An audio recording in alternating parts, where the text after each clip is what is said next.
Rodolfo Javellana, makakausap natin ang Pangulo po ng United Filipino Consumers and Commuters. Ayun. Sir Javellana, good morning. This is Aljo Bendio. Kasama din natin si Congressman Erwin Tulfo dito sa programang Punto Asintado Reload, PTV at Radyo Pilipinas. Magandang umaga po, Congressman Tulfo and Aljo. Good morning po. Opo, ito na. Sir, bilisan lang ho namin. Ano ho reaksyon ninyo na after mag-announce ang DTI na may ilang mga grocery items, sardinas, gatas, bat soap ang tumaas, meron pang 45 na mga grocery products ang nakaambang magtaas dahil hinihiling na ito ng mga manufacturers since last year pa yata.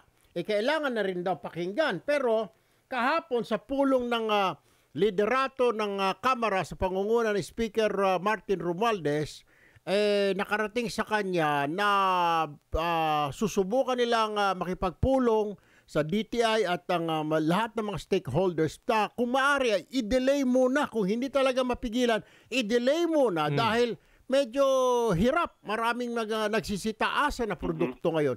Ano ho reaksyon nyo dyan, Sir Rodolfo? Number one po, ang United Filipino Consumers and Commuters ay welcome po ang aksyon na yan ng Kamara sa pangunguna po ng ating Speaker of the House.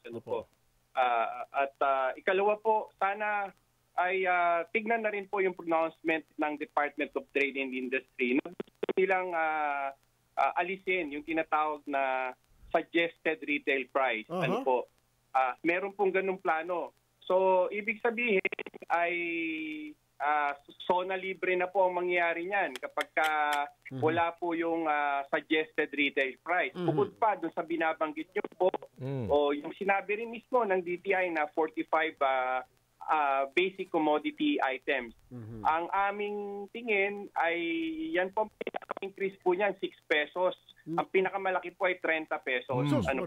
Kaya very timely po yung aksyon na panukala ng Kamara de Representante at sana dagdag na rin po natin yung ugat ng mga dahilan kung bakit po nagtataas yung mga presyo ng bilhin. Kanina minomonitor ko po yung discussion nyo with sa agriculture na napakababa naman yung doon sa farm pero pagdating po sa logistics medyo may problema. Ang isang nabubunsod ng pagtaas ng logistics presyo po ng tinatawag nating mga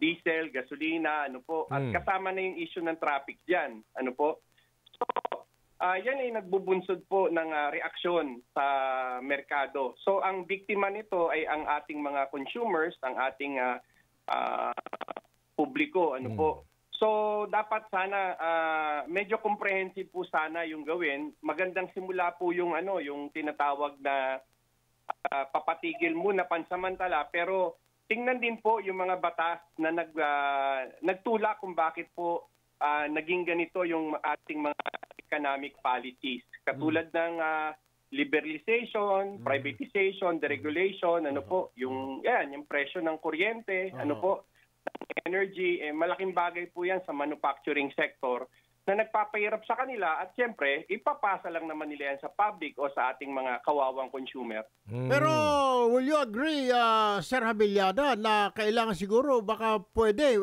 i-stretch pa rin ng mga manufacturing companies, mga negosyo, kung po pwede, alang-alang na rin sa mga mahihirap na kababayan natin. Kung pwedeng i-delay po ito kasi medyo mabigat-bigat po kung po pwede, i-delay pa ng ilang buwan at pag-aralan naman. Siguro, sir, ika nga installment basis ang increase. Po pwede kaya yun, Sir Rodolfo? Ginagawa na ho ng DTI yung installment na yan dahan-dahan. Kasi yung gatas po, 6 pesos Yung powdered milk, paano naman yung dahan-dahan yun? Tama po kayo, no?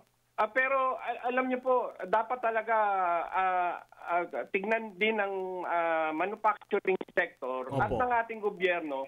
Paano niya maalala yan itong manufacturing sector habang ito ay naka-freeze, kung hindi magtataas, para makusyon yung impact sa atin. May mga other alternatives din po. Halimbawa, yung kanina, yung binanggit ko po yung sa issue ng diesel, ano po, sa taxes lang yan, 6 yung excise tax niyan. Sa gasolina, 9 pesos. Iba pa yung mga other taxes. So, dapat comprehensive po yung pag-aaral para matulungan yung sektor ng lokal na manufacturer at tayo mga Pilipino, matangkilik natin yung produktong Pilipino at lumakas yung ating ekonomiya. Ano po? So, kinakailangan po magsakripisyo po yung mga lalong-lalo na po yung may mga kaya. Dahil yung mga may hirap sa ilalim, tom na Pilipino. Yan yung problema natin dito, yung mga ilang sangkap dyan, imported pa yata, kaya medyo magtataas sila ng presyo. Tama po kayo. Why not tangkilikin na lang yung sariling atin, hanap ng parang na opsyon. Tama. Tama po yun. Tama, kaya diba? Ang UFCC po, talagang by Filipino Ano po, tangkilikin natin yung sariling mga produkto natin. Pero dapat ang gobyerno tulungan din niya yung manufacturing sector para mabuhay din yung sektor nila. At the same time, ano yung mga kapalit na pwedeng tulong ng gobyerno sa sektor ng negosyo at sa sektor ng consumers para mabalanse po ito. Dahil kailangan lahat po tayo magsakripisyo So yung may mga mahaba ang PC, lalong-lalo na yung mga may kaya talaga. Ano po, tama po kayo kung Erwin na dapat habaan nila yung kanilang isa at magunus dili. Sir, ano kasi, po dun sa pagtaas ng presyo. Kasi hindi porket negosyo ka.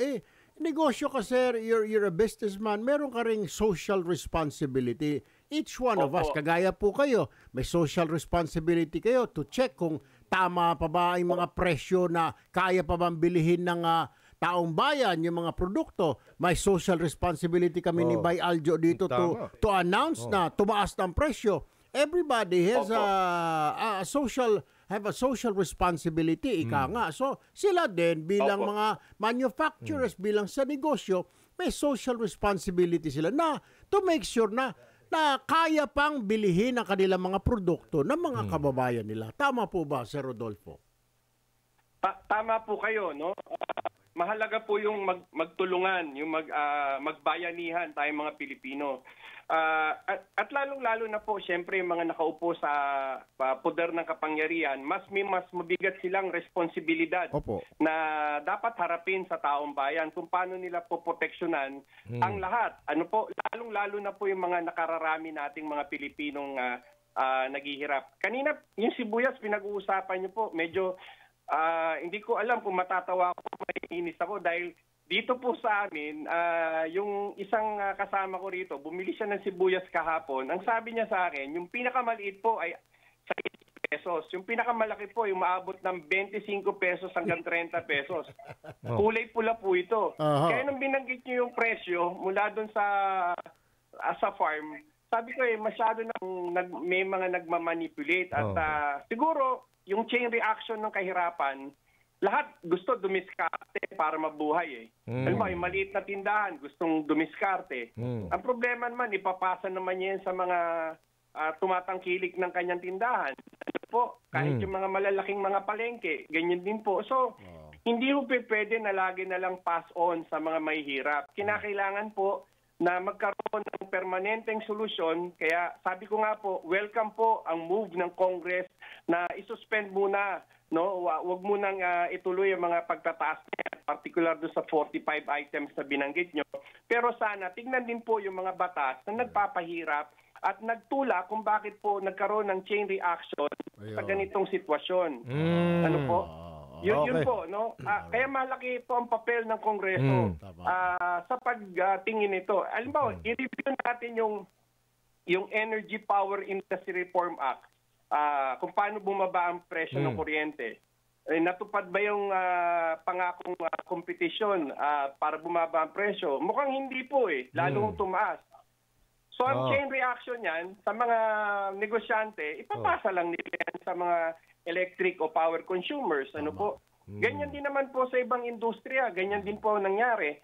So baka kinakailangan kong Erwin, i-ano po natin, i-revisit natin yung mga batas na nagtutulak talaga ng mga problema na ito. So it's high time for our speaker of the House, Martin Romualdez, to take the initiative, no, to review these laws na okay pa ba yung mga issue na ito, itong liberalization na ito, itong deregulation na ito, o baka naman talagang nagpahirap sa ating bansa lalo. Actually, Ka Rodolfo, patungo na ho dyan, tinatapos na lang itong natitirang 3 priority bills ng Pangulo. Then, I believe yung House leadership ay gagawin na po yan to review lahat ng mga batas. Actually, inumpisahan na nga po itong pagre-review dito sa Senior Citizen Act dahil hindi pala na ibibigay ng tama ang mga diskwento. So, magkakaroon po ng review ng mga batas na ito, Sir Rodolfo. Anyway, sir, maraming salamat po sa oras na binigay niyo po sa amin dito po sa Punto Asintado Reload. Maraming salamat po. Thank you po, Asintado. Mabuhay po ang Punto Asintado. Thank you po.